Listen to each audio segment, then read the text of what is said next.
Yeah, I mean, we don't make many easy choices in this film. There's no particular protagonist. There's no particular antagonist. There's no one person that we follow 100%. We're segueing between the ensemble, and the idea for that is I wanted to create like a spider's web of a narrative, and then by the end of the film have an understanding of the whole. There's a great film of recent years, John Sayles' City of Hope, which was a great inspiration for doing exactly that, where you follow a character into an environment, another character comes through that space, and you take off with them. And so John's character Mulligan is a central figure, certainly, and in many ways is our antagonist. He's the one who's looking to potentially sort of ensnare this younger kid from this district of Pilsen in Chicago into potentially becoming an informer against not only his family but the militants themselves.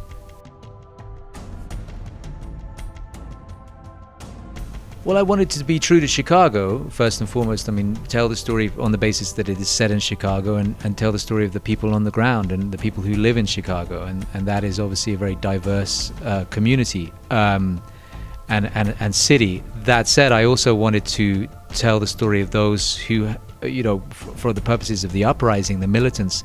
Invariably, if you look at history, those are the people with the least to lose. You look at the French resistance, they were made up of communists or railroad workers, or they were the oppressed. They were those on the margins of society. So in our case, in terms of the particular neighborhood of Chicago that's the hotbed of militancy, it's an underserved community that is already sort of somewhat on the margins of society, and that's where the beginnings of the revolution come from. And I don't think it's an honest story to tell if you're telling the story of the kind of a heroic fight back and not be able to explore the truth. And for me, that lies in a society that is incredibly diverse. Yeah, I mean, you could go many ways, obviously, with alien design and the origins of aliens, and I think there's a lot to be said for the notion of abstract aliens, whether it be in a film I saw recently, Annihilation, which I think is a really interesting piece of work, but how abstract that alien life form is most likely the most plausible, I would say, version of what an alien creature would be. It wouldn't necessarily be humanoid, but for our purposes, I wanted to put a face to the enemy and actually, in an interesting way, have an enemy that we could empathize with.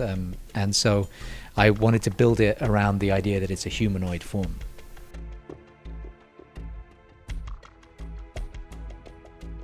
Well, I love science fiction. I love it. I love the genre of being able to, I guess, reflect society as it is today in a way that allows for world creation and allows for kind of exploring things through high concepts.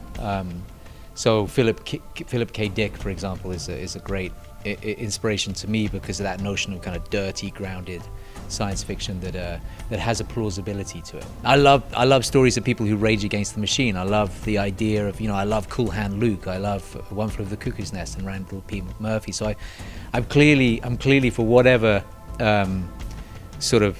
whatever reason, it intrigues me, this notion of being an individual and sort of pushing back against the society or institution that one has been kind of conformed into.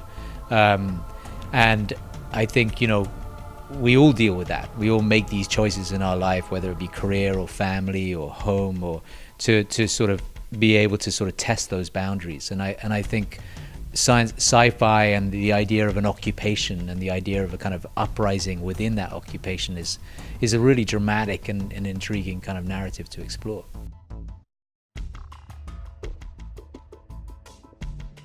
Yeah, I mean, it's a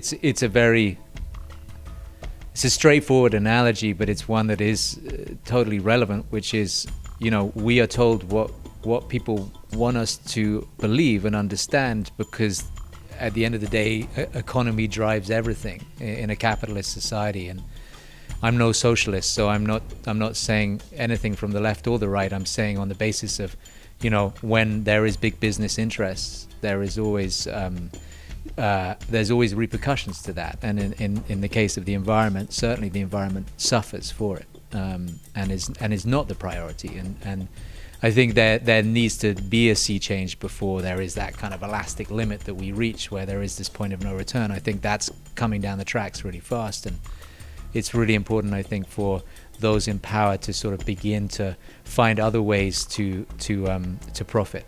And yeah.